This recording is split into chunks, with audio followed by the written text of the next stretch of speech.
était une fois un peuple de guerriers barbares et hirsutes. Ils habitaient des huttes de bois, chassaient le sanglier pour se nourrir et vénéraient la nature.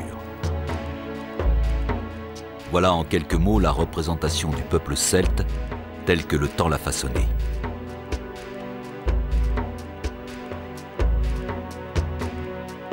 Mais derrière ces clichés se cache en réalité une civilisation qui a dominé l'Europe pendant plus de 5 siècles avant notre ère et profondément marqué l'histoire du continent.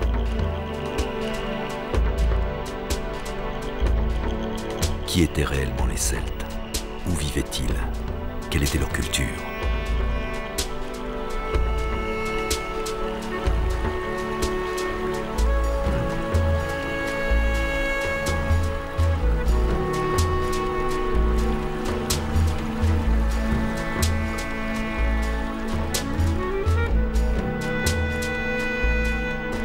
Aujourd'hui, grâce au progrès de l'archéologie, l'histoire des Celtes s'écrit sur le terrain. Partout en Europe, de nouvelles fouilles mettent au jour les vestiges d'un monde encore largement méconnu.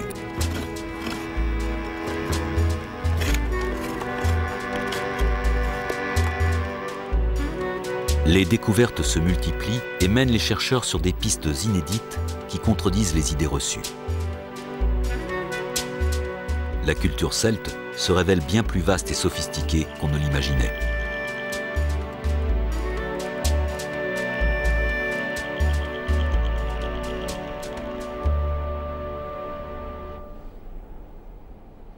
À l'est de la France, la Champagne fait partie des régions concernées par le tracé du futur TGV entre Paris et Nancy.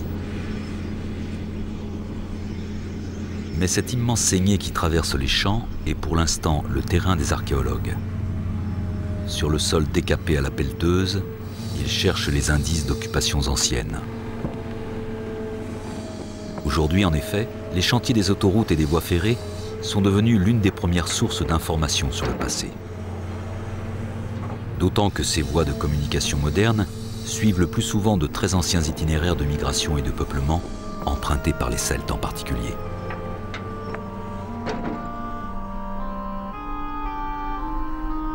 Ont-ils laissé des traces de leur présence? C'est ce que va révéler ce gigantesque sondage qui, sur plus de 400 km, traverse l'est de la France.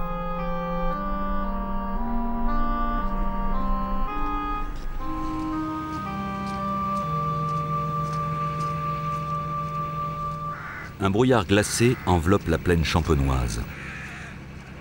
Comment, dans ces champs 1000 fois labourés, trouver l'empreinte d'hommes qui vivaient ici entre le 5e et le 1er siècle avant Jésus-Christ? Dans une terre détrempée par des pluies abondantes, la tâche semble aussi pénible qu'illusoire.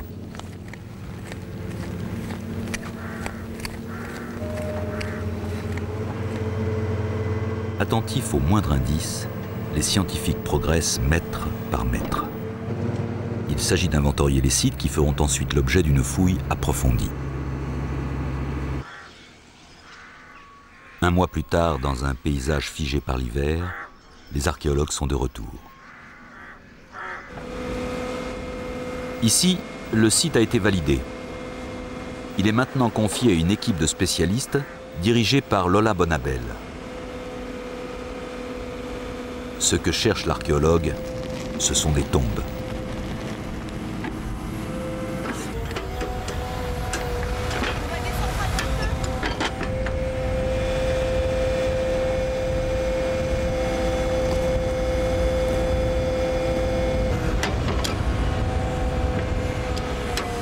Une trace brune soudain découverte par la pelleteuse signale un bouleversement très ancien du terrain.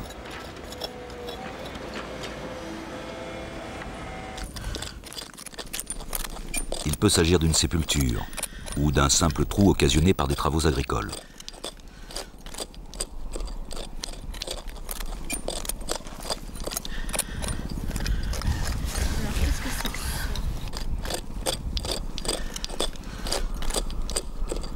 Le crâne, on dirait. Ouais, c'est ça. Tu dois réserver des surprises. J'ai l'impression.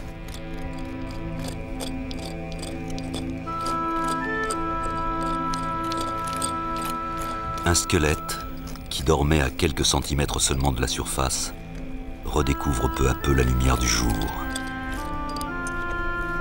Il porte un torque autour du cou et des bracelets aux poignets. Pour l'archéologue, il n'y a aucun doute, c'est un celte. Ou plus exactement, une celte. Cette tombe signifie probablement l'existence d'une nécropole aux alentours.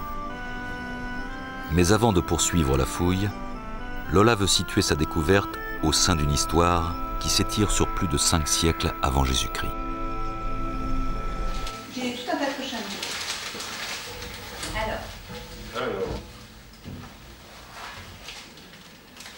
On est sur le tracé du TGV et on est, on va dire, sur la limite orientale de la plaine crayeuse.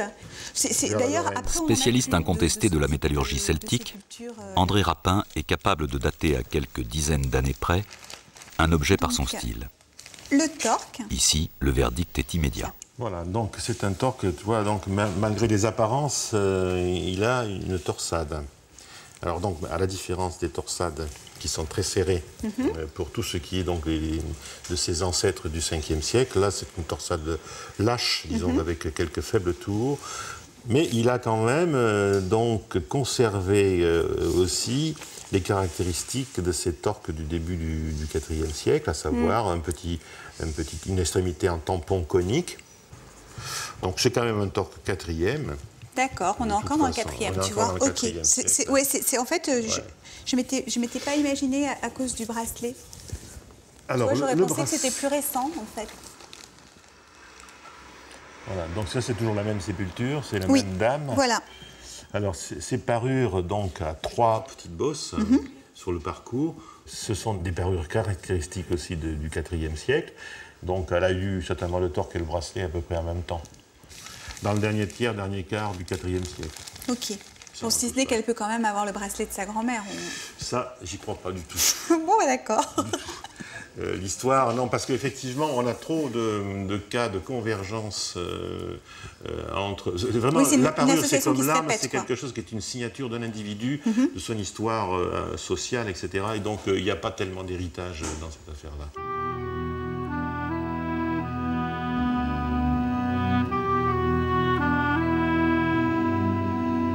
Porté aussi bien par les hommes que par les femmes, le torque distingue les élites au sein des sociétés celtes.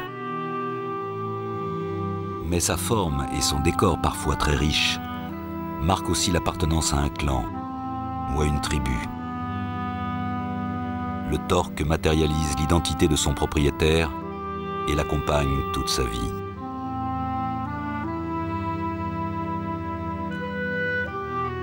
Il est l'attribut du guerrier et le protège au combat. Il est même la marque des dieux, comme en témoignent les très rares représentations humaines de divinités celtes.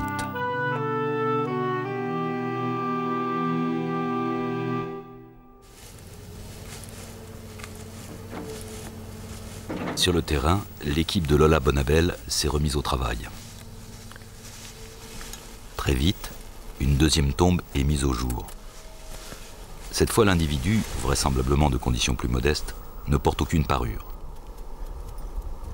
Dans la troisième sépulture, en revanche, la dépouille possède à nouveau les marques de l'aristocratie. Le premier coup de bêche que j'ai donné ici, j'ai trouvé une moitié de mandibule. Et tu sais, c'est aussi en plan, en surface, où il y avait la figure. Ouais. Comme le prévoyait Lola, les découvertes se multiplient. Ici, en plein champ, à quelques centimètres des socs de charrue, une nécropole celte a traversé 23 siècles d'histoire. Ce sauvetage in extremis apporte des informations capitales sur le peuplement de cette région de France. C'est en effet la troisième nécropole celte que coupe le tracé du TGV sur quelques dizaines de kilomètres. Avec une opération comme le TGV, on a quelque chose qui fonctionne comme une espèce d'immense sondage en fait sur toute une région géographique. Et donc ça documente vraiment de manière tout à fait intéressante et continue les occupations humaines sur les différents secteurs. Et là, il y a effectivement quelque chose donc, qui ressort, qui est le premier résultat très important, c'est qu'on a une très grande quantité de nécropoles sur cette zone de la plaine crayeuse champenoise. Donc il y a quelque chose qui s'est passé effectivement à cette période-là. Comment en découvrir davantage sur ces communautés? Quels étaient leurs habitats? De quoi vivaient-elles? Pour le savoir, il faut sortir momentanément des traces rectilignes du TGV suivies par Lola.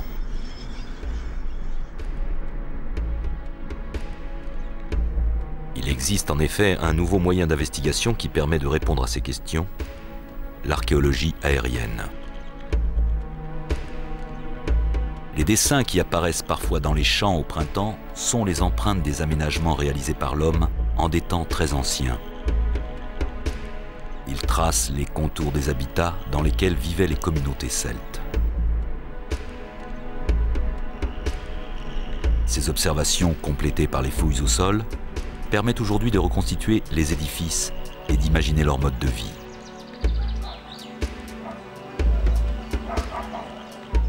Les maisons sont vastes, charpentées et couvertes d'un toit de chaume. Les fermes, en grand nombre, témoignent d'une intense activité agricole. Elles comportent plusieurs bâtiments comme des granges, des étables et des greniers à grains montés sur pilotis afin de les protéger des rongeurs.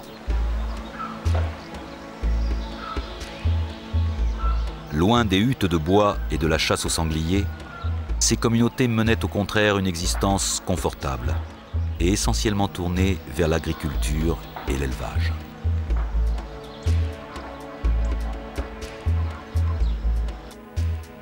Au centre archéologique du Mont Beuvray, on étudie et on rassemble les informations issues des fouilles les plus récentes.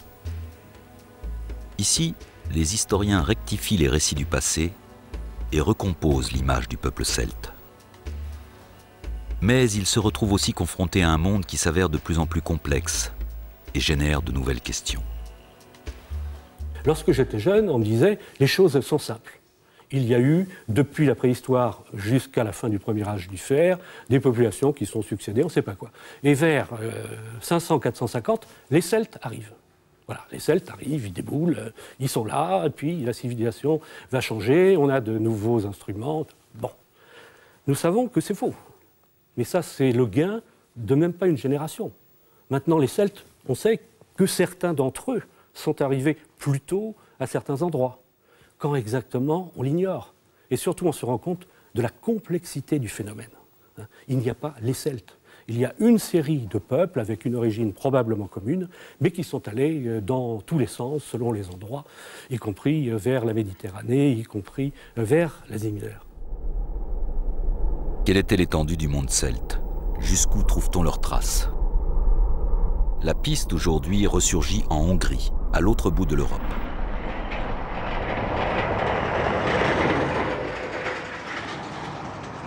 Poussés par le développement du réseau routier, les camions sillonnent les grandes plaines de la Pannonie jusqu'au bassin des Carpates.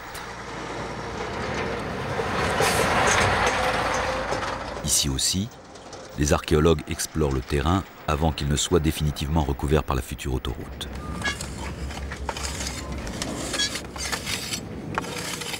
Comme ailleurs dans la région, ils s'attendaient surtout à trouver la trace des cultures venues de l'Asie centrale. Mais aujourd'hui, après plusieurs mois de fouilles, quels sont les résultats? Notre site est là, et pas très loin.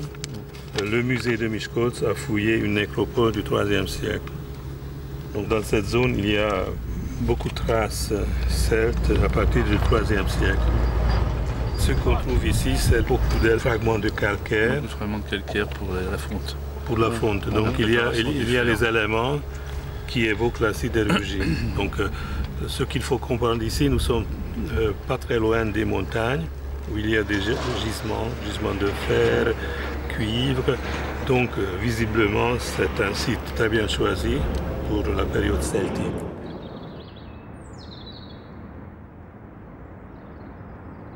Quelles sont les preuves de ce peuplement? Et que racontent-elles sur les Celtes d'Orient? Pour Mikloš, il s'agit maintenant de faire parler les vestiges du passé.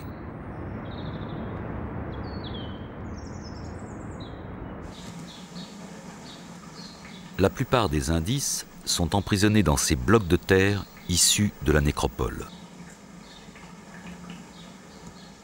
Les défunts sont incinérés. Il ne reste d'eux que les dents et les objets métalliques qui les accompagnaient.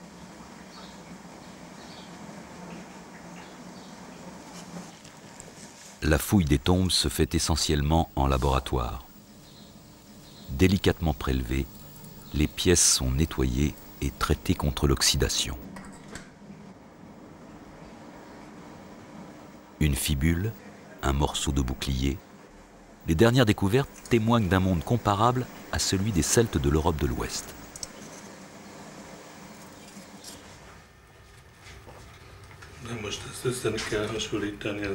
Pour Miklos Szabó, cependant, certains des vestiges exhumés en disent bien davantage. Ce vase était enterré lui aussi dans la nécropole. Plus fragile que la terre qui l'enserre, il fait l'objet d'une restauration extrêmement délicate. C'est en particulier le style des poignées qui intéresse Miklos. Que représente-t-elle ?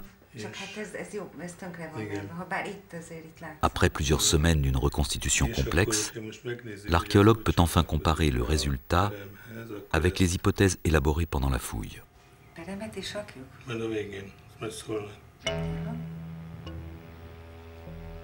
L'animal est traité dans un style tout à fait spécifique à la région,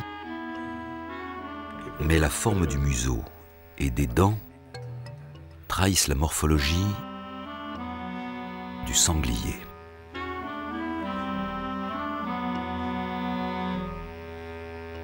Symbole de force et de courage, le sanglier est une des figures emblématiques du monde celte.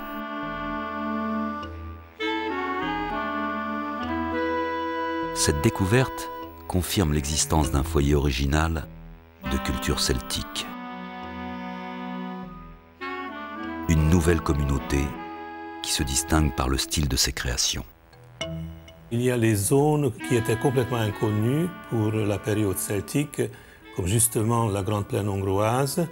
Et maintenant, grâce aux nouvelles trouvailles, on peut dire qu'au IIIe siècle, le bassin carpatique devient un nouveau centre de la civilisation celtique.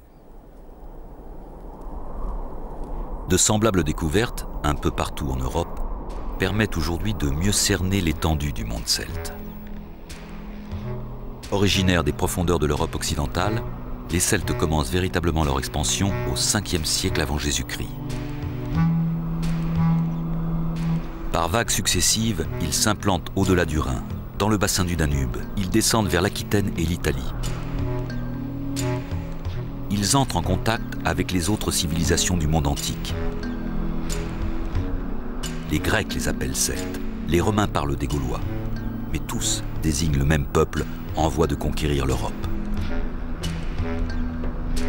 À leur apogée entre le 3e et le 1er siècle avant Jésus-Christ, les Celtes sont constitués de centaines de tribus réparties de l'Atlantique aux bouches du Danube, de la mer du Nord à la Méditerranée.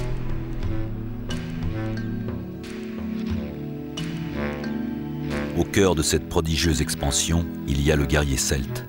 Pendant des siècles, il domina les champs de bataille. Mais quel était son secret? Comment a-t-il forgé sa légende? Aujourd'hui, il est possible de répondre à ces questions. Les études réalisées par André Rapin révèlent en effet dans le domaine de l'armement une technologie jusque-là insoupçonnée.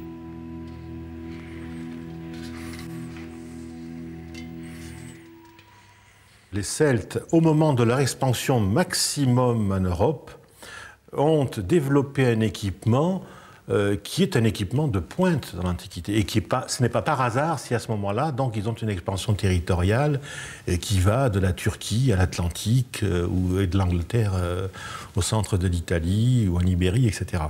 Chaque élément, épée, fourreau, lance, casque, ont leur dosage bien particulier de métal, d'acier plus ou moins carboné, de fer, de tôle très malléable. Ils sont au top niveau, comme on pourrait le dire maintenant dans le langage actuel, de la technologie du fer à l'époque.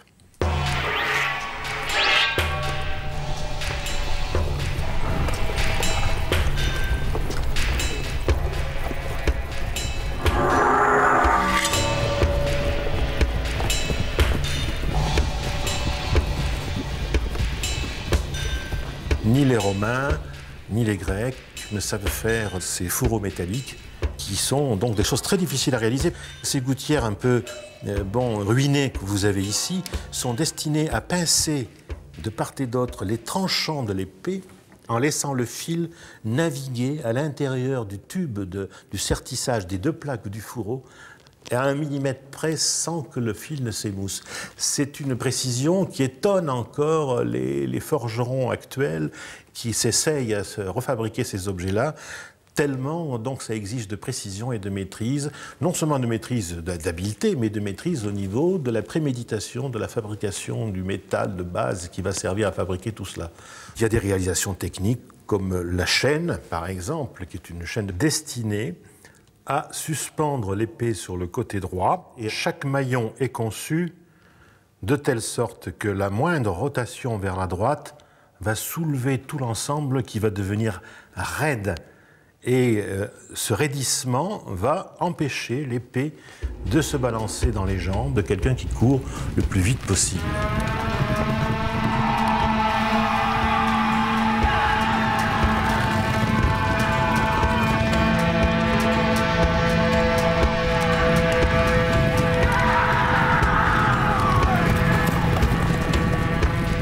Donc c'est vraiment un système qui est adapté à un style de combat qui est complètement différent de celui des hoplites grecs ou des hoplites ou des combattants en général méditerranéens, qui sont beaucoup plus statiques et blindés, alors que le guerrier celte a développé au contraire la mobilité, la rapidité pour désorganiser les adversaires.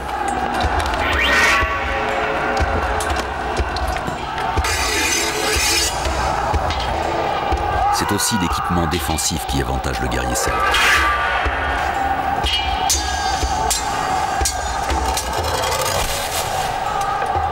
La cotte de maille est l'une des inventions de ce peuple.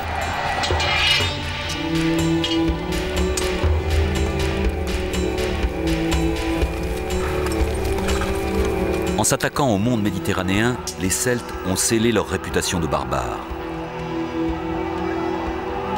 L'histoire a retenu le déferlement des guerriers de Brennos. 60 000 hommes qui, au début du IVe siècle avant Jésus-Christ, franchissent les Alpes et se dirigent sur Rome. Les troupes romaines sont écrasées. La ville est totalement dévastée, incendiée et occupée pendant plus de 7 mois. Les Celtes méprisent la mort et se ruent au combat sans se dissimuler, rapporte l'historien Strabon. Mais leur force et leur audace ne résistent pas à la stratégie des légions romaines lancées à la conquête du monde. Curieusement, c'est en disparaissant sous le glaive que les Celtes prennent leur place dans l'histoire.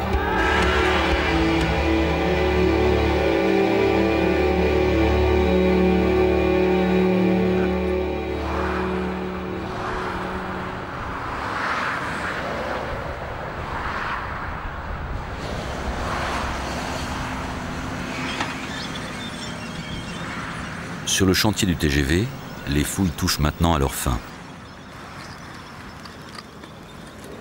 Mais l'expertise de la dernière nécropole révèle encore des surprises à Lola Bonabel et son équipe.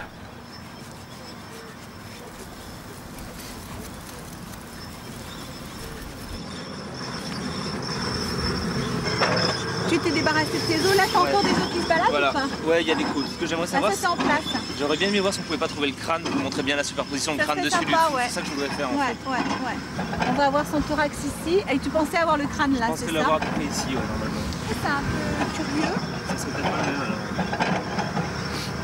Ou alors ça voudrait dire que les pilleurs sont quand même allés jusqu'au fond.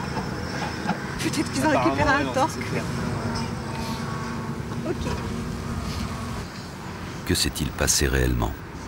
S'agit-il d'un pillage isolé? La tombe suivante confirme les soupçons de Lola. L'état dans lequel les pilleurs ont abandonné la sépulture est une signature que l'archéologue connaît bien. Il n'y a que dalle. Il n'y a que dalle.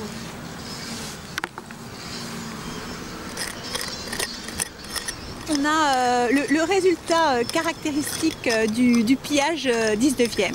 Ce qui les intéressait, c'est plutôt le mobilier métallique, en l'occurrence torque, bracelet, fibule. Et donc ils attaquaient le haut du corps.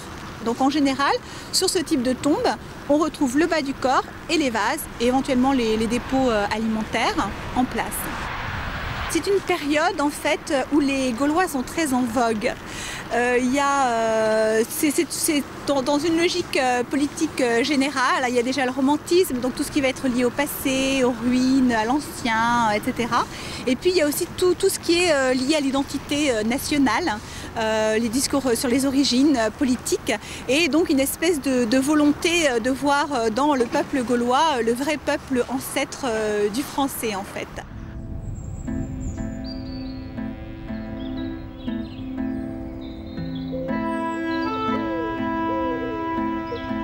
Le musée des Antiquités nationales à Saint-Germain-en-Laye est le produit typique du rapport entre la politique et l'histoire.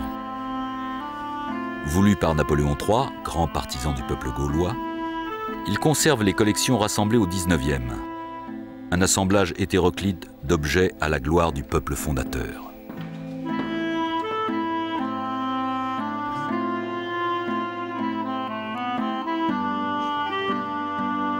Les sections consacrées à l'histoire de la Gaule sont actuellement totalement repensées en fonction des nouvelles connaissances. Une nécessité qui, pour Laurent Olivier, conservateur, reflète aussi un changement de nos préoccupations.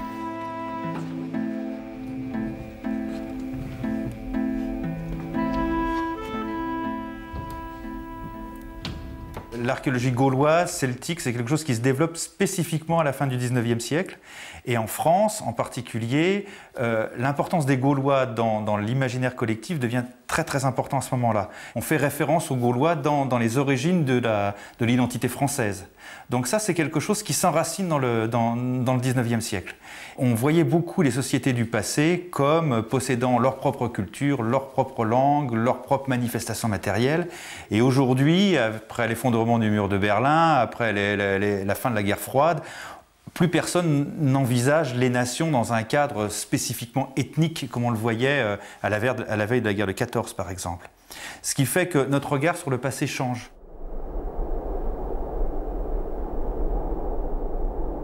De nouvelles questions mènent désormais les archéologues aux frontières du monde celte. Que se passait-il dans ces régions où les civilisations se sont côtoyées? Nous sommes dans les monts Apennins, au nord de l'Italie, où vivaient des communautés étrusques il y a 25 siècles. À la même époque, la région était aussi fréquentée par des tribus celtes ayant franchi les Alpes. Les cultures se sont-elles mélangées? Non c'è altro da dire, se vogliono riprendere il mondo bisogna che si contentino di questo. Aujourd'hui, c'est ce que veut savoir Daniele Vitali en fouillant cette nécropole située sur la zone de contact probable entre Celtes et Étrusques.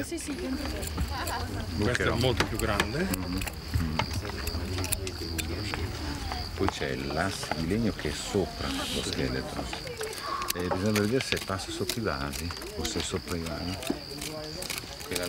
Les premières tombes ouvertes permettent à Daniele d'identifier aussitôt le mobilier qui accompagne les défunts dans leur dernier voyage. Ce sont des poteries typiquement étrusques qui confirment la présence d'une communauté dans ces montagnes. À peine exhumés, les objets réveillent le souvenir de ce peuple raffiné, mais aux origines demeurées mystérieuses.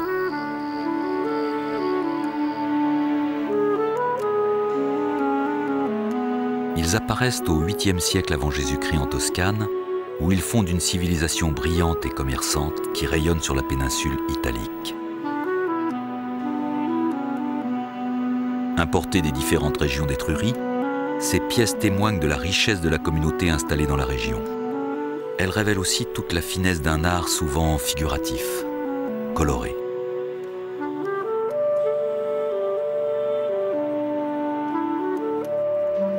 Un art qui témoigne d'un goût certain pour le luxe et le plaisir, à l'opposé du style de vie celte.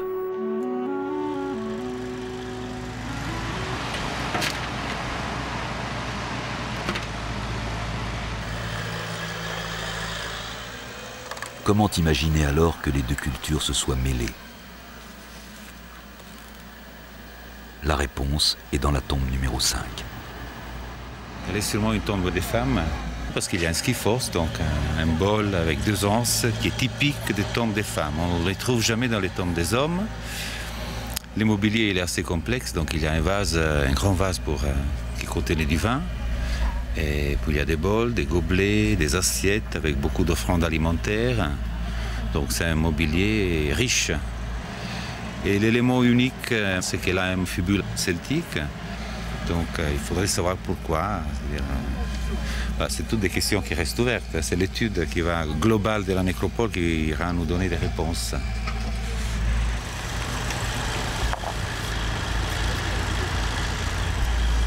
Le premier indice est encore mince, mais il témoigne de contact avec les Celtes. Il faut en trouver davantage pour prouver un véritable métissage culturel.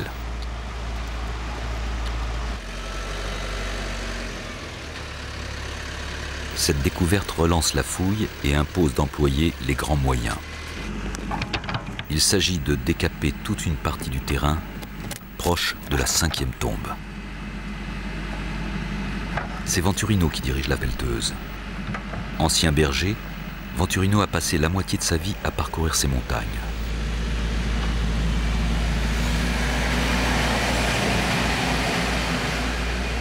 Un jour, dans les années 50, il découvre une nécropole qui révèle la richesse archéologique de la région. Depuis, il s'intéresse à l'histoire antique et il a développé un don particulier pour repérer les tombes.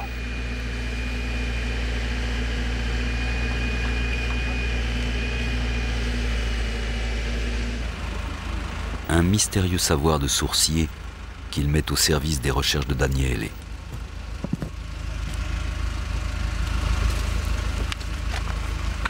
Encore une fois, le berger semble avoir vu juste. Ces pierres pourraient provenir d'une sépulture marquée par une construction spécifique.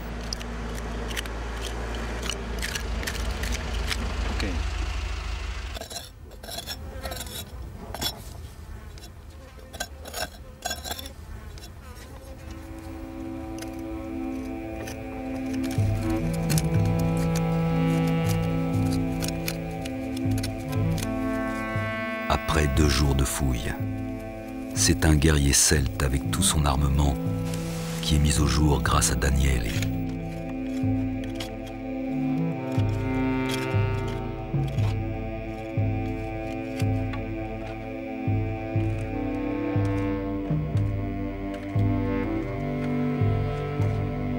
Épée, fourreau, pointe de lance et javelot. Cette fois, la découverte est décisive. Les Étrusques, qu'on connaît très bien dans la plaine du Pô, ainsi que dans l'Étrurie tyrrhénienne, n'ont jamais, ou presque jamais eu l'habitude culturelle au niveau funéraire de déposer des armes. Et donc, l'introduction des armes dans l'immobilier funéraire, c'est l'élément de rupture par rapport aux traditions précédentes. Et du point de vue de la coïncidence chronologique, on sait qu'à partir du IVe siècle, il y a les Celtes qui arrivent en Italie, et ils arrivent avec leurs armes parce qu'ils se caractérisent tout de suite en tant que guerriers. La panoplie qui est exactement égale à celle qu'on trouve au nord des Alpes, dans les nécropoles véritablement celtiques, s'accompagne à des mobiliers étrusques. Et nous, on en déduit qu'on peut avoir des mariages entre l'élément local étrusque et les nouveaux arrivés, les Celtes. Les armes, tordues et attaquées par l'oxydation, sont extrêmement fragiles. Prélevées avec d'infinies précautions, elles partent immédiatement en restauration.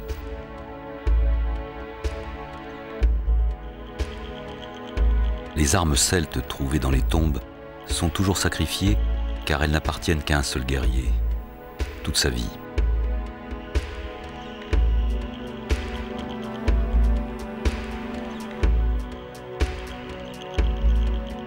Quelle que soit la beauté de l'objet, il est déformé, martelé jusqu'à devenir inutilisable.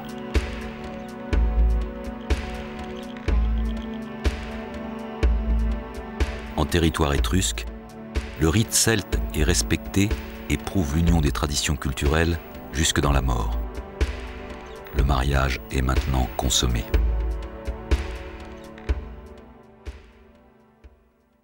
On sait qu'à une époque très très ancienne, l'Europe tempérée, entre guillemets, était en contact avec l'Europe méditerranéenne et aussi avec les pays du Nord. On connaît la fameuse route de l'Ambre, par exemple. On sait les échanges qui avaient lieu avec les Étrusques, avec les Grecs. Vous voyez déjà un cadre qui, contrairement à ce qu'on pensait jusqu'alors, nous montre un monde celtique très intégré dans les échanges. Et ce monde-là, ça fait peut-être quoi, 15 ans, 10 ans, que nous commençons à en appréhender la diversité, la complexité, mais également l'importance. C'est en Hongrie à nouveau qu'apparaît la trace du grand brassage qui animait à cette époque le continent européen.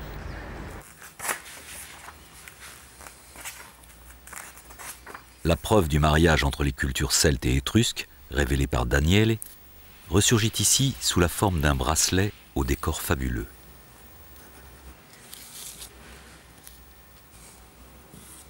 Récemment découvert dans la nécropole du bassin des Carpates, il revient tout juste de la restauration. Quelle est donc l'histoire que Miklos Szabó devine dans ses motifs?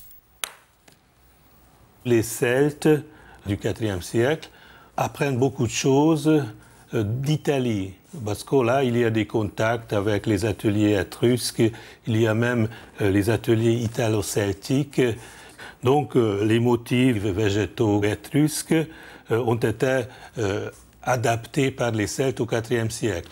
Et après, au IIIe siècle, donc c'est la période où le bracelet a été fabriqué, nous avons déjà une utilisation tout à fait autonome par les Celtes orientaux. Donc c'est vraiment une nouveauté importante parce que nous pouvons prétendre que quand même il y a ici une civilisation un peu mixte et en même temps nous pouvons souligner l'importance de cette zone pour la celticité européenne. L'art des Celtes n'a pas fini de dévoiler l'histoire de son peuple. Aujourd'hui, les scientifiques se sont attelés à décrypter le langage obscur et symbolique forgé par les artistes celtes.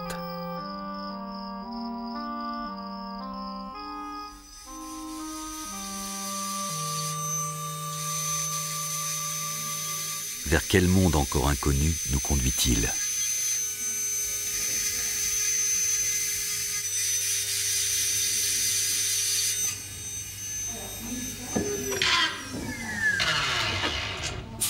Au laboratoire de restauration des métaux de Compiègne, on travaille sur les dernières trouvailles provenant des fouilles de Champagne.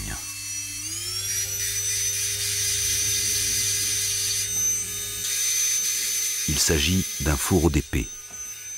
La radiographie a révélé la présence d'un décor caché par l'oxydation.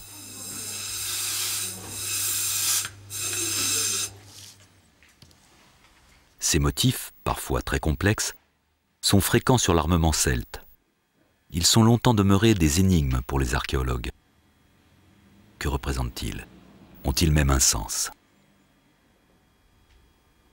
À force de mettre au jour de tels ornements et de les étudier, André Rapin est parvenu à percer une part de leur mystère.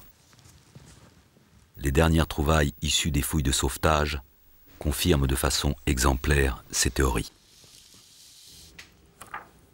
Cette image-là, un animal monstrueux, a été trouvé donc sur un fourreau à Anse et Rune, donc tout à fait au contact avec les Ibères, dans un endroit qu'on pensait d'ailleurs presque beaucoup plus ibérique que celtique. Eh bien, on va retrouver la même chose que sur Bussy, donc à ici 40 km d'ici à peine. On a affaire également à un animal monstrueux, c'est-à-dire à une espèce de tête de rapace. Mais l'ensemble de l'image, quand on la combine par symétrie, va donner aussi la lecture d'un individu avec deux yeux, puis un énorme nez caricatural qui fait très BD, donc c'est un côté Achille-Talon. Et on va trouver cet emblème sous forme de blason, pratiquement parfois reproduit au millimètre près, d'un bout à l'autre de l'Europe. Autrement dit, il y a des normes dans ces images. Et c'est ça qui est nouveau, ce n'est plus du décor, c'est un code. Et c'est un code en même temps qui est quelque chose d'un peu secret, parce qu'on voit bien que ces images-là ne sont pas faciles à lire, qu'elles sont compliquées, qu'elles sont agencées de façon à perturber la lecture. Et donc, il y a un côté ésotérique dans cette affaire-là.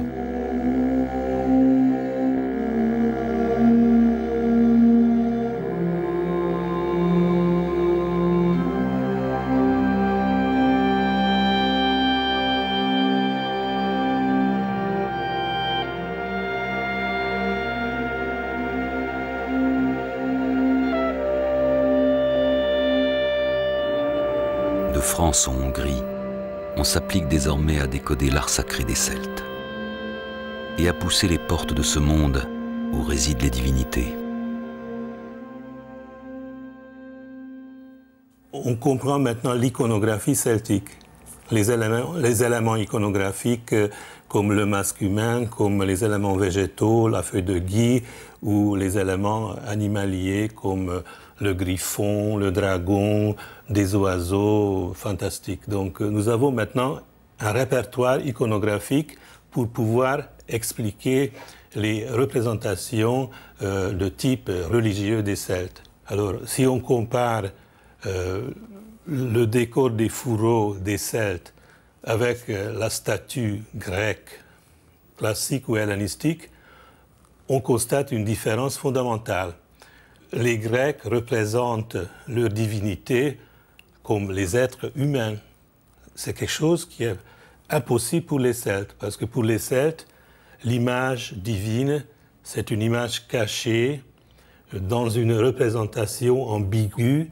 Et justement, quand on regarde le revers de ce fourreau, on identifie le masque humain, le masque de la divinité cachée qui est toujours présent pour protéger le guerrier dans le combat.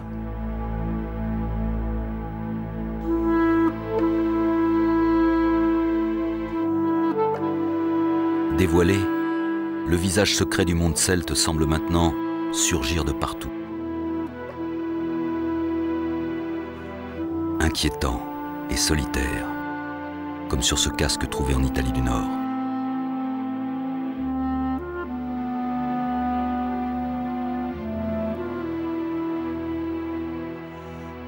Il s'affiche aussi, éclatant et multiple, sur cette pièce exceptionnelle découverte dans le sud-ouest de la France.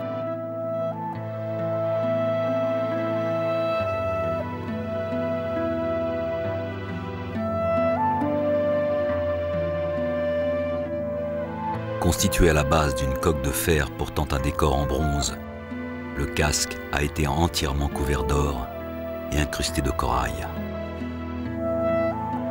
Objet rituel, ce casque n'a sans doute jamais été porté, mais constitue aujourd'hui l'une des pièces maîtresses de l'orfèvrerie celtique.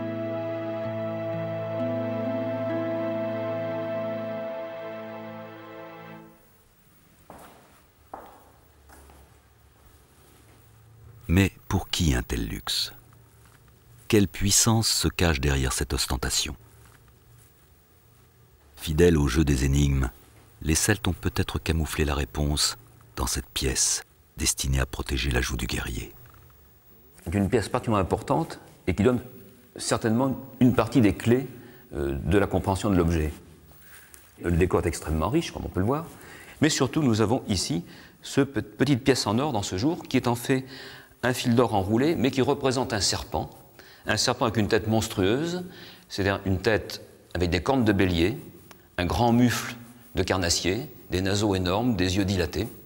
Et ce monstre apparaît pour la première fois dans l'art celtique, mais on va le retrouver beaucoup plus tard, au 1er siècle avant Jésus-Christ, sur le chaudron de Gundestrup, où il est tenu dans une main et brandi par le dieu Cernunnos, le dieu aux cornes de cerf, et qui est un dieu considéré comme un dieu du monde souterrain, c'est-à-dire de ces dieux bénéfiques, qui ont un rôle bien sûr dans le monde des morts, mais surtout qui apportent la fécondité, la fertilité, c'est-à-dire une sorte de dieu du bonheur, si l'on peut dire.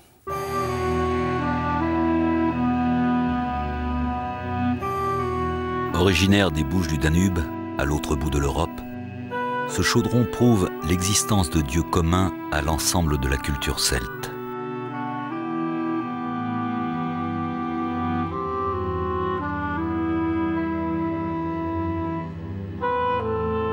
Que sait-on du panthéon celtique ?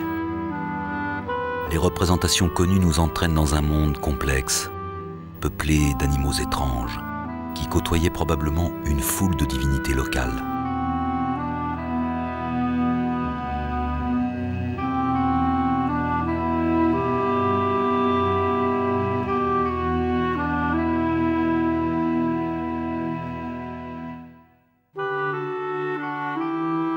En réalité, la seule chose qui ait véritablement traversé les âges, c'est le mystère que les Celtes aimaient associer à leurs croyances. Alors, une fois de plus, les scientifiques se retrouvent confrontés à l'énigme des formes.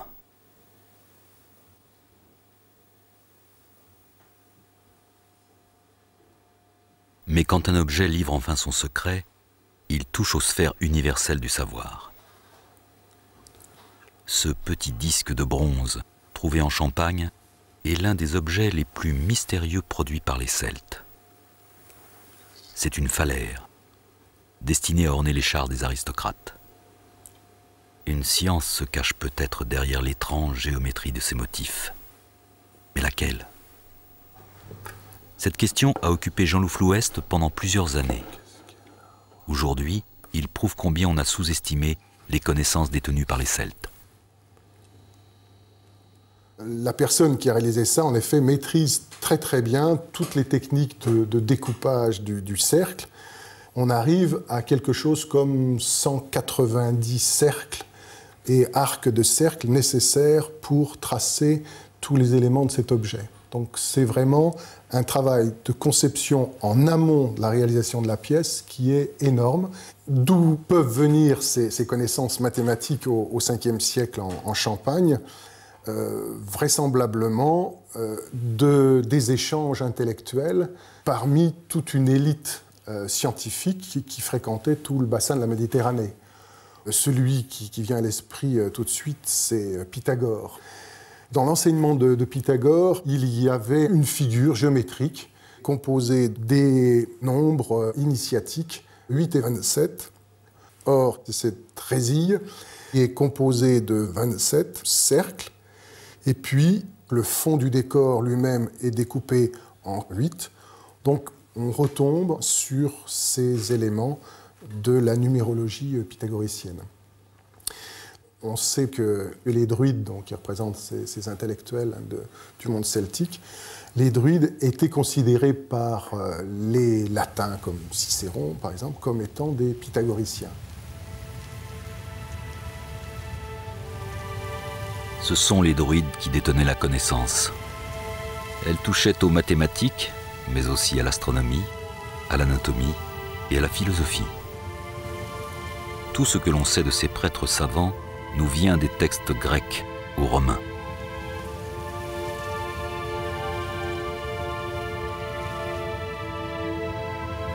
Les druides privilégiaient la transmission orale, sans doute comme l'enseignait Pythagore, pour ne pas figer le savoir et lui permettre de s'enrichir.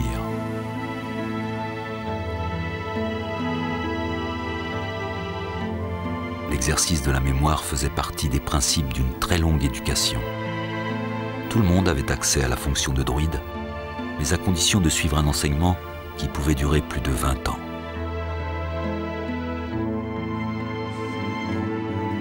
Ainsi, toute l'érudition de la culture celte était contenue dans des textes dits ou chantés qui nous échapperont à jamais.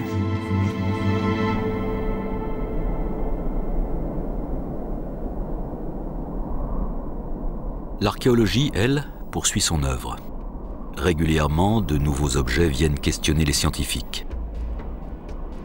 On découvre d'autres territoires où vécurent les Celtes, d'autres divinités, dissimulées par la complexité des décors.